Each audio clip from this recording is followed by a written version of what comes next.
Hello students, मैं गुलाब सिंह हमारे अपने यूट्यूब चैनल ओजे क्लासेज में आपका फिर से हार्दिक स्वागत करता हूं। तो दोस्तों, कैसे हैं आप सब। उम्मीद करता हूं आप सभी शानदार, ज़बरदस्त और जिंदाबाद होंगे और अपनी तैयारी को बेहतर कर रहे होंगे। तो प्यारे साथियों, मैं आपको बताना चाहता हूँ कि जो हमारी क्लासेज होती हैं, जो कि मैथ और साइंस की चल रही हैं, मंडे से सैटरडे चलती हैं। कब से कब तक? मंडे से सैटरडे। ठीक है प्यारे साथियों, जिसमें जो अंकित सर मैथ की क्लास होती है वो 9 AM पे होती है, और जो साइंस की क्लास होती है वो मेरे द्वारा 10 बजे होती है मॉर्निंग में। लेकिन अभी जो शनिवार गया है इसको अपनी क्लास नहीं हो पाई किसी कारणवश। ठीक है प्यारे साथियों, आज भी मैथ की क्लास नहीं होगी, ओनली साइंस की होगी।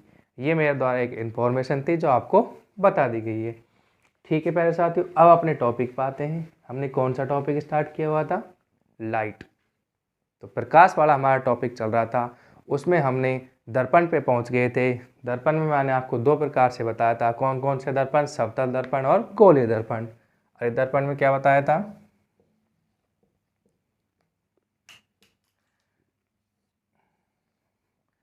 एक तो मैंने आपको बताया था समतल दर्पण, और दूसरा गोलीय दर्पण।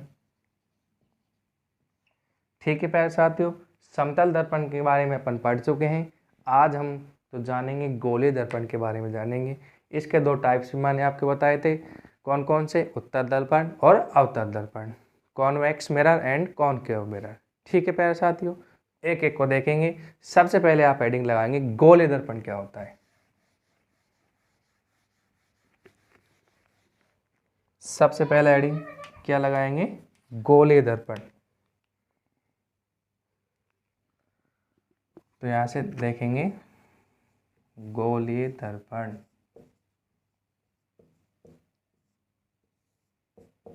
गोलीय दर्पण क्या होता है? ऐसा दर्पण जिसका परावर्तक पृष्ठ कैसा हो? गोलीय हो। कौन सा दर्पण कहलाएगा? गोलीय दर्पण कहलाएगा प्यारे साथियों। तो आप लिखेंगे ऐसा दर्पण जिसका परावर्तक पृष्ठ कैसा हो? गोलीय हो। परावर्तक पृष्ठ कैसा होना चाहिए? गोलीय। कैसा दर्पण कहलाएगा? गोलीय दर्पण कहलाएगा। ठीक है, यह दो प्रकार का होता है। दो प्रकार का होता है। अभी मैंने आपको बताया कौन कौन सा। एक तो उत्तल दर्पण।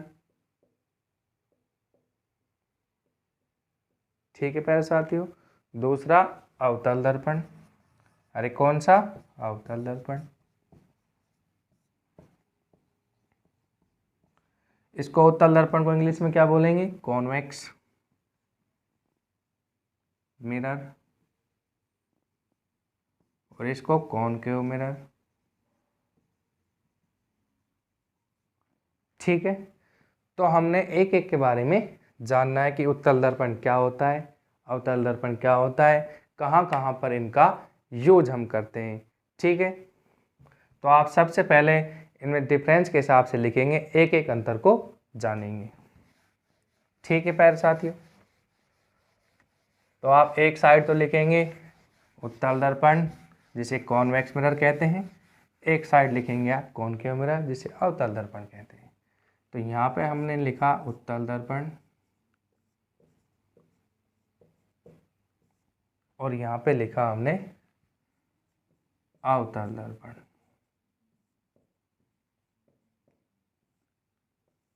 ठीक है, तो हमारे पास सामने बात निकल के आती है कि इनमें डिफरेंस क्या है, क्या होते हैं।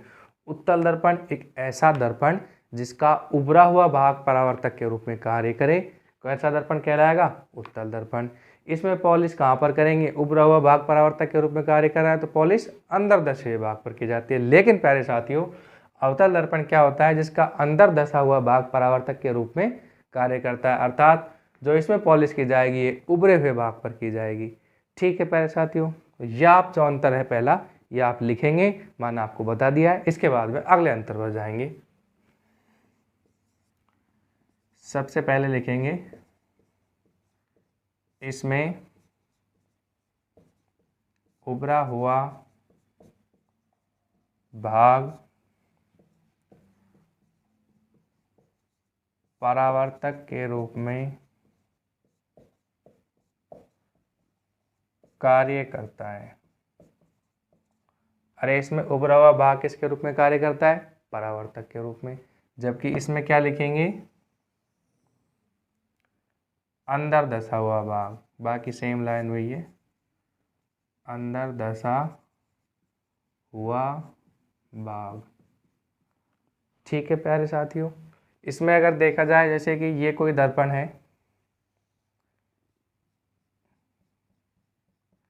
ये परावर्तक पृष्ठ,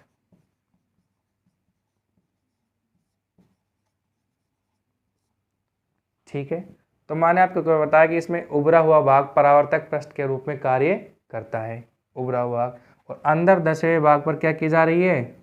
पॉलिश की जा रही है। सेम अपोजिट इसमें क्या होगा? इसमें उभरा हुआ भाग, इसमें तो उभरा हुआ भाग परावर्तक के रूप में कार्य करता, इसमें अंदर धसा हुआ भाग परावर्तक पृष्ठ के रूप में कार्य करेगा। ये क्या है? परावर्तक पृष्ठ, इसमें अंदर धसा हुआ भाग करेगा। तो पॉलिश कहाँ पर की जाएगी? उभरे हुए भाग पर की जाएगी। ठीक है, ये भी आप लिखेंगे।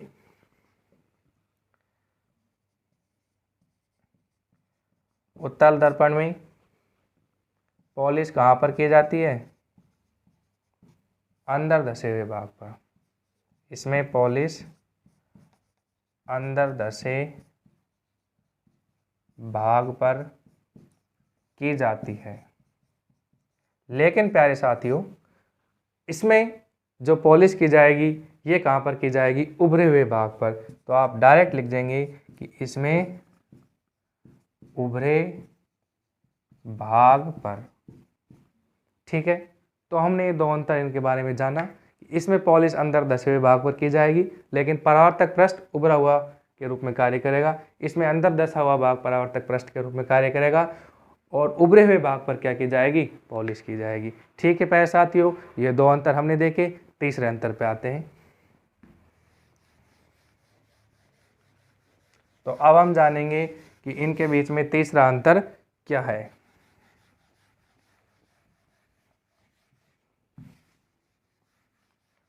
दो अंतर लिख लिए, तीसरा अंतर देखेंगे। जो उत्तल दर्पण होता है इसको अपसारी दर्पण भी कहते हैं। क्यों? क्योंकि ये प्रकाश की किरणों को फैलाता है। लेकिन जो अवतल दर्पण होता है इसको अभिसारी दर्पण कहते हैं। क्यों? क्योंकि ये प्रकाश की किरणों को केंद्रित करता है। ठीक है प्यारे साथियों, ये क्या करता है? फैलाता है, ये केंद्रित करता है। तो ये भी बात आप लिखेंगे। क्या लिखेंगे? इसे कैसा दर्पण बोलते हैं? अपसारी दर्पण भी कहते हैं। इसे अपसारी दर्पण भी कहा जाता है। अरे कौन सा दर्पण? अपसारी दर्पण। क्यों कहते हैं? क्योंकि यह प्रकाश की किरणों को फैलाता है। क्योंकि यह प्रकाश की किरणों को फैलाता है। जबकि जो अवतल दर्पण होता है इसे कैसा दर्पण कहेंगे? अभिसारी दर्पण। लेकिन इसे अभिसारी दर्पण कहते हैं। अभिसारी दर्पण कहते हैं क्योंकि यह प्रकाश की किरणों को केंद्रित करता है।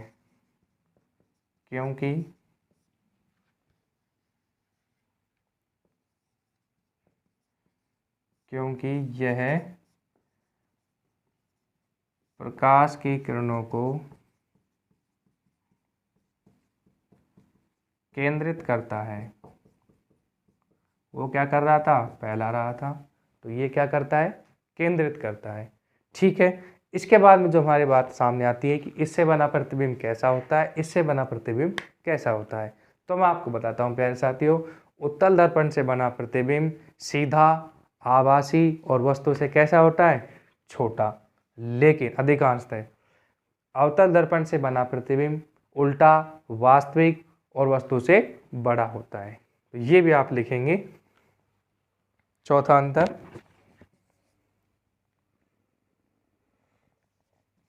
इस दर्पण से बना प्रतिबिंब कैसा होता है? सीधा, आभासी और वस्तु से छोटा। ठीक है प्यारे साथियों। और इस दर्पण से बना प्रतिबिंब कैसा हो जाएगा? वस्तु से बड़ा बनेगा, उल्टा बनेगा और वास्तविक बनेगा। तो ये आप लिखेंगे कि इससे बना प्रतिबिंब, इससे बना प्रतिबिंब वास्तविक कैसा? वास्तविक, उल्टा व बड़ा। वास्तविक, उल्टा और बड़ा बनता है। ठीक है प्यारे साथियों। तो उत्तल दर्पण से कैसा प्रतिबिंब बनता है, अवतल दर्पण से कैसा प्रतिबिंब बनता है, ये हमने जान लिया है कि उत्तल दर्पण से बना प्रतिबिंब सीधा, आभासी वस्तु से छोटा, जबकि अवतल दर्पण से बना प्रतिबिंब उल्टा, वास्तविक और बड़ा बनेगा। ठीक है, इसके बाद में आगे चलते हैं।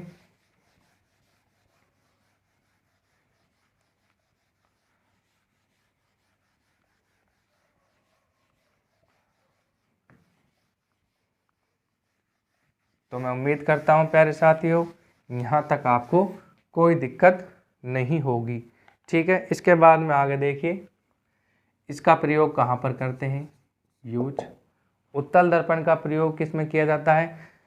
दोस्तों, जो अपनी बाइक होती है, गाड़ी होती है, उसमें जो पीछे का दृश्य देखने के लिए किसका उपयोग किया जाता है? उत्तल दर्पण का। तो ये आप लिखेंगे कि गाड़ियों में साइड मिरर के रूप में,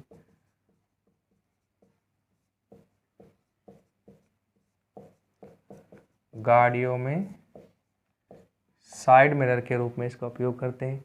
ठीक है, इसके बाद में दूसरा यूज इसका देखें तो, दूसरा देखा जाए तो रॉड के पास लगे दर्पणों में। तो हमने जाना उत्तल दर्पण का प्रयोग कहाँ पर किया जाता है? गाड़ियों को साइड मिरर, पीछे का दृश्य देखने के लिए किसका प्रयोग किया जाता है? उत्तल दर्पण का। ये क्या करता है? पीछे का दृश्य जो बड़ा होता है, जो बड़ा प्रतिबिंब बनता है, उसको छोटा करके अपन को दिखाता है शीशे में और हम देख पाते हैं। ये उत्तल दर्पण का यूज होगा। इसके बाद में आइए अवतल दर्पण का यूज। अवतल दर्पण का यूज कहाँ पर किया जाता है? ठीक है प्यारे साथियों, तो मैं बताता हूँ कि दांतों का डॉक्टर होता है, दांतों का डॉक्टर, ये भी किसका प्रयोग करता है? अवतल दर्पण का, क्योंकि इसमें अपन आपको बताया था कि प्रतिबिंब कैसा बनता है? बड़ा बनता है। इसके बाद में टॉर्च, सर्च लाइट में, और दोस्तों जो गाड़ियों का पीछे का दृश्य देखना है उसके लिए तो उत्तल दर्पण, लेकिन गाड़ियों की हेडलाइट्स में आगे लिखेंगे गाड़ियों की हेडलाइट।